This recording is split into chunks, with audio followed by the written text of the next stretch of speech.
Let us discuss the topic called phases of compiler.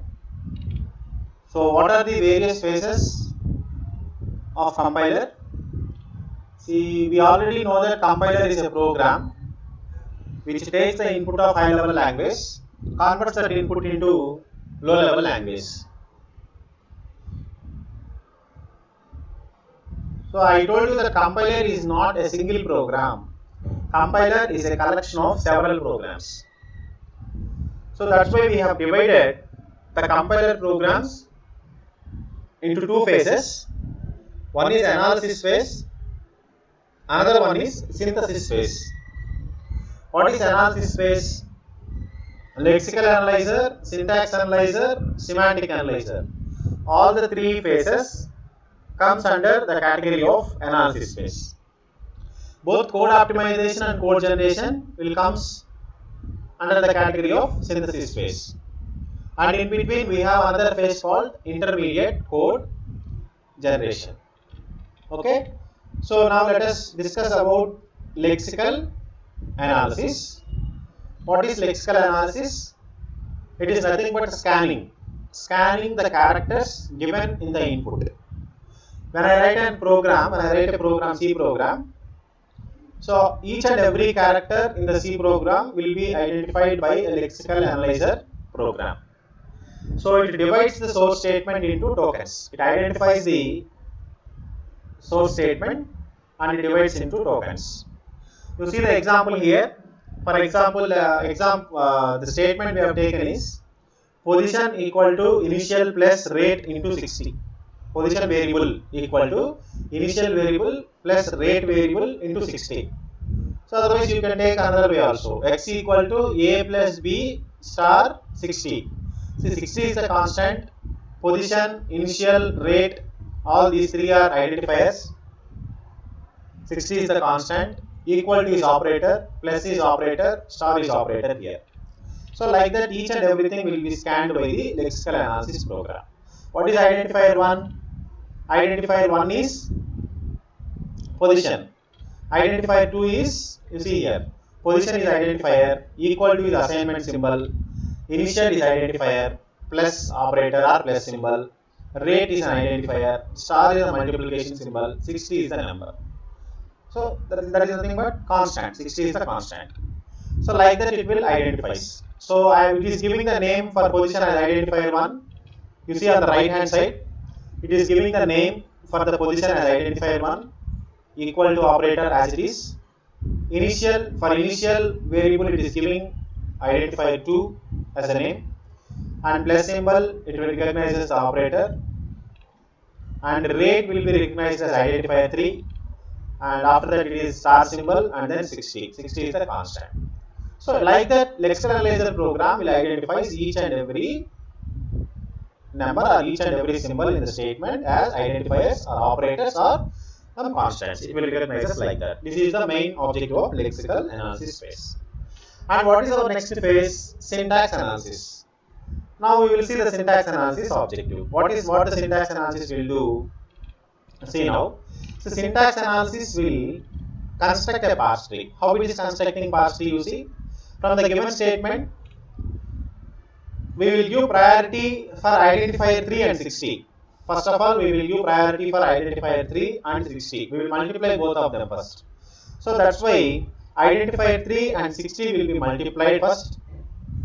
Is it right? Based on precedence, how we are going to multiply, or how otherwise the compiler is going to multiply these. First it will multiply identifier 3 and 60 value. After that, the result will be stored somewhere, and it will add two things, identifier 2 and the result of identifier 3 and 60. Right? You see here, first it is multiplying identifier 3 and 60, it is storing the result somewhere. After that it is adding identifier 2 and this entire result, identifier 3 into 60. So it is going to add identifier 2 and the result of identifier 3 and 60. After that what it is doing, it is going to assign the entire result to identifier 1. Right? It is going to assign the entire result to the identifier 1. So that is what happening here. So this is a parse tree. So now you can understand what is the purpose of parse tree here. Syntax analyzer task is, it is nothing but parsing or hierarchical analysis. Parsing, otherwise called as hierarchical analysis. So it will analyze the given statement into a tree form, tree structure, so that it will be easy for it to understand and to perform this operation. And next phase is called semantic analyzer phase. What happens in the semantic analyzer, we will see now. And it will identifies the meaning of the source statement. Whatever the source statement given there, now it will identifies the meaning of the source statement. What is the statement given there? ID1 equal to ID2 plus ID3 star 60, right? Now it will match the parentheses in the expression. It will perform this operation. See, whatever the operations it performs, we have mentioned here. It performs the following operations. One is matching parenthesis, whether statement is meaningfully correct, whether the meaning of statement is correct or not, whether anything mistake is there. Okay, and if any if else statement, when I use if else statement or else if else, like that, very statements are used, conditional statements are used. So whether it is matching or not, whether we have opened the braces, closed the braces, everything, parenthesis opening, parenthesis closing, everything will be identified by the semantic analyzer. So it will also perform arithmetic operation. First it will try to match the parenthesis, whether the statement is meaningfully correct or not, and all the conditional statements are closed correctly or not, and it performs arithmetic operation, and it will also verify the scope of operation. I'll tell you now each and everything we will understand. What is semantic analysis? So semantic analysis, in semantic analysis you see the last statement is it performs arithmetic operation, right? So it is going to multiply identifier 3 and 60. What happens actually, 60 is the integer value, right? 60 is integer value. And what happens here, that 60 must be converted into real number. 60 is an integer. It should be converted into real value, some real value. So for that purpose also we are using a semantic analyzer program. So first it will multiply identifier 3 and 60. Okay, after that it will go for adding identifier 2 and the result of identifier 3 and 60, like that. Okay, it will verify each and everything. These are the tasks that will be done by the semantic analyzer. So the parse tree constructed by the syntax analyzer will be verified meaningfully by the semantic analyzer program. That is the task of semantic analyzer. So these are the operations that we have mentioned that can be performed by the semantic analyzer. And our next phase is called, you see, intermediate code generation. What is intermediate code generation? We will see now. You see, to generate the target program, and it is very difficult to convert the source statement into target program. That's why we are converting it into some intermediate form, which will be easy to translate into the target program. See, directly we cannot convert the given statement into target program, that is assembly level language. That's why now here what we are doing, we are going to translate that into some intermediate form. What is that intermediate form? We will see now. So that intermediate form can be represented by using 3 address code statements. So 3 address code statements should not have more than 3 operands. So all these statements here we are going to convert, that should not have more than 3 operands. Okay, should not have more than, at most 3 operands will be there. Okay, mostly 3 operands, not more than 3. So you will understand now what is this intermediate code. So what I am doing now, so identifier 3 into 60, right? First I am going to convert that 60, right, integer value of 60 into real value. For that purpose I am using t1 equal to integer value to real value. Okay, so now after that I am multiplying both t1 and t2. After that I am multiplying both identifier 3 and t1 and storing the result into t2. Right? First I am converting this integer value 60 into real value. I am multiplying both identifier 3 and 60. Right? And I am storing the result in t2. You can understand what is the statements I have written here. T2 equal to identifier 3 into T1. Next one, it is going to add identifier 2 and the result of identifier 3 into 60, right? So for that purpose, what I am doing here, the entire result of identifier 3 and 60 will be in T2. Sorry, will be in T1. Is it right? The entire result of identifier 3 and 60 will be there. Where it is? It is there in T2, right? T2. Now I am adding both identifier 2 and T2. I am storing the result in T3. Okay?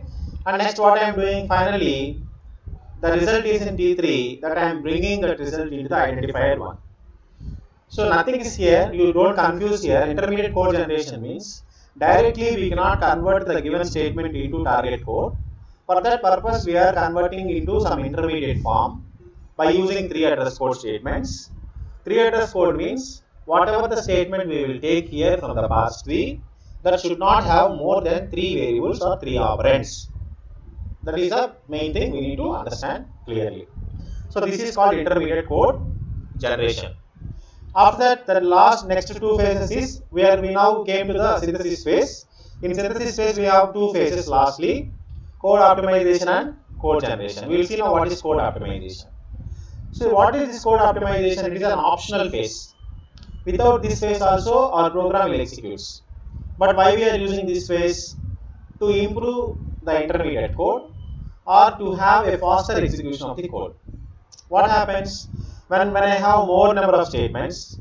If I reduce that statements into lesser number, definitely it will take very less amount of time for execution. See, in the intermediate code generation phase, I have got the statements as 4. Now I am going to reduce those statements into 3. I am directly multiplying identifier 3 and real number 60 into T1, right? And now I am going to add identifier 2 and T1 and storing the result into identifier 1. That's it. So above we have 4 statements. Simply I have converted that 4 statements into 2 statements. Directly we cannot convert into these 2 statements. Why? Because intermediate code generator we can only able to convert into these form of statements only. After that we are using one additional program called code optimizer. So that code optimizer will converts the more number of statements into less number of statements without the changing of any meaning. Meaning will be same, but more number of statements will be reduced to less. That is the objective of code optimization. Now our last phase is code generation, you see. So we have got these particular statements in the code optimization. Now we are going to see the assembly level language will be generated in the code generation. How it is going to generate code, assembly level code. See here, assembler will, whatever the output that is generated by this code generation phase, that can be understandable only by the assembler program. See, code generation phase will use us the assembly level language statements. So what we are doing, the result of identifier 3, we are moving the result of identifier 3 into the register R2. Identifier 3 result will be moved into the register R2. After that, what I am doing, I am multiplying that 60 constant with the R2 result. I am multiplying the 60 result with the R2 value. R2 is a register. I told you that registers will be used for temporarily storing purpose. After that, what I am doing here, we are going to move identifier 2 into some other register called R1. Right? So next statement is we are going to add both R2 and R1. So now the result has been out. Why? Because after adding R1 and R2 we will get the result. Now we will move the result, final result, which is already stored in R1 into ID1. Okay, that is what the 3 address code, that is what the assembly level language statements, that is how the assembly level language statements have been generated. Okay, so this is called code generation phase, right? So this is about the phases of compiler. Okay, so we are giving the source program as input, converting it into target program. Compiler is not a single program, it is a collection of 6 programs, right? This is about phases of compiler.